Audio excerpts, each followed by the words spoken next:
최근 동해안에서 4.0 규모의 지진이 잇따라 발생해서 주민들의 불안감이 커지고 있습니다. 이 지진이 자꾸 발생하는 걸 보니까 앞으로 큰 지진이나 혹은 지진 해일이 올 수 있지 않냐 이런 두려움을 주민들이 느끼고 있는데요. 과연 한반도가 지진 해일의 안전지대일까요? 그리고 정부 차원에서 지진 해일에 대비한 매뉴얼 확실히 준비되어 있는 걸까요? 오늘 이 문제를 전문가 한 분과 연결해서 얘기 들어보겠습니다. 지진 해일 전문가이자 국가적 대응 시스템 구축하는 데도 참여했던 분이고요. 국립재난안전연구원의 홍성진 연구관이십니다. 연구관님 안녕하십니까? 네, 안녕하십니까. 홍성진입니다. 가장 궁금한 게요. 이 동해안에서 네, 연속적으로 발생한 지진 이게 어떤 다른 큰 지진의 전조 아니냐 이런 걱정이에요. 네. 가능성이 있는 얘기입니까? 우선적으로 최근에 그 4.0 이상의 지진이 동해안 연안에서 발생을 했었는데요. 그 지진이 앞으로의 지진, 거대한 지진이라든가 그런 것에 대한 그 전조현상이라고 단정하기에는 좀 어려운 사항입니다. 아, 전조 현상으로 단정하기는 어렵다. 네, 예, 그렇습니다. 예, 예. 다행이네요. 왜 그렇습니까? 그 이유는 우리나라에서는 그런 지진이 계속적으로 발생하는 것이 주기성을 갖거나 아니면 반복적인 거다라는 통계적인 수치가 전혀 없으며 그에 따른 활성단층에 대한 연구가 아주 미흡한 상황입니다. 그래서 그러한 지진들이 앞으로의 또 다른 지진을 야기시킬 수 있다라고 단정짓기는 어렵지만 향후적으로 계속 단층에 대한 연구와 모니터링은 필요한 사항입니다. 예. 그 말씀 들어보니까 가능성이 낮은 게 아니고 우리가 활성 단층에 대한 연구를 그동안 많이 안 했기 때문에 모른다는 거군요. 그러니까. 한편으로는 그렇게 말씀드릴 수도 있습니다. 예. 그러면 이제 주민들의 불안감이 꺼지지 않을 것 같은데요. 만약에 음, 이제 지진 해일이 발생을 한다면 네, 그쪽 동해안 쪽에는 뭐 원전도 있고 뭐 여러 가지 네, 걱정이 있지 않습니까? 네, 그렇습니다. 예, 굉장한 어, 피해가 예상될 것 같은데요. 해저 지진이 발생한다고 해서 지진 해일이 무조건 발생하지는 않습니다. 아, 그건 또 그렇습니까? 네, 예. 지진 해일을 유발시킬 수 있는 여러 조건들 중에 예. 일반 과거의 지진 해일 사례를 봤을 때 크게 세 가지 조건이 충족되어야 된다고 얘기를 하는데요. 첫 번째는 지진 규모가 7.0 이상이다. 예. 두 번째로는 지진의 단층 운동이 상하작용을 유발시켜서 해수면이 움직일 수 있어야 된다. 아.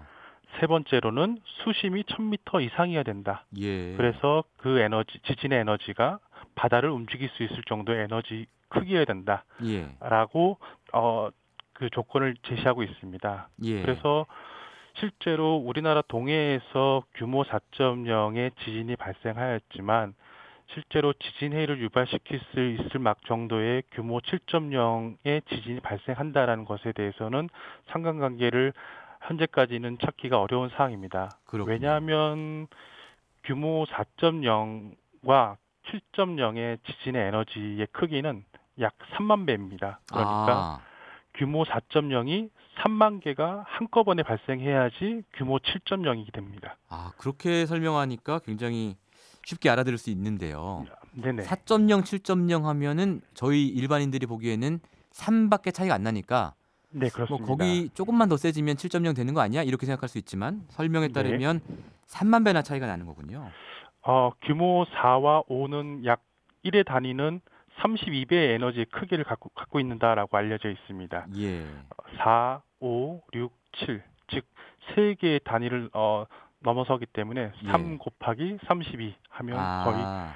네, 그렇게 32 됩니다. 곱하기 32 곱하기 32 이렇게 돼야 네, 되는 거군요. 맞습니다. 네, 맞습니다. 예. 알겠습니다. 뭐 아주 많이 걱정할 일은 아닌 것 같지만 어쨌든 이 지진 해일이 혹시라도 일어나게 될 경우에 네. 우리나라의 대응 체계는 잘 갖춰져 있는 건지 이 부분도 사실은 걱정이 되거든요. 네네. 어디서 담당하고 있습니까, 이거는? 실제로 지진과 지진 해일에 대한 총괄 부처는 행정안전부에서 담당을 하고 있습니다. 예. 다만 행정안전부에서는 지진과 지진 해일에 대한 표준, 그러니까 전체적인 중대본의 기준이라든가 각 부처에서 소관하고 있는 업무가 무엇인지에 대한 서술을 하고요.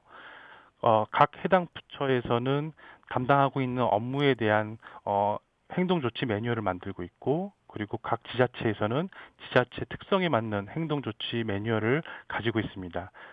예를 들면 기상청은 어떤 자연재난에 대한 예경보호와 관측 업무를 가지고 있기 때문에 예. 지진해일은 지진해일에 대한 발생 유무라든가 예경보에 대한 업무를 수행하기 위한 매뉴얼을 가지고 있고요. 예. 해양수산부는 항만 시설에 대한 관리 감독을 업무를 가지고 있기 때문에 주요 항만에 대한 지진해일 대응 체계를 포함시킨 매뉴얼을 가지고 있는 사항입니다. 예.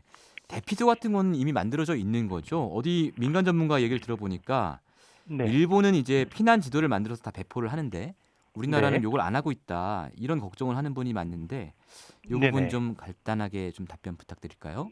네네.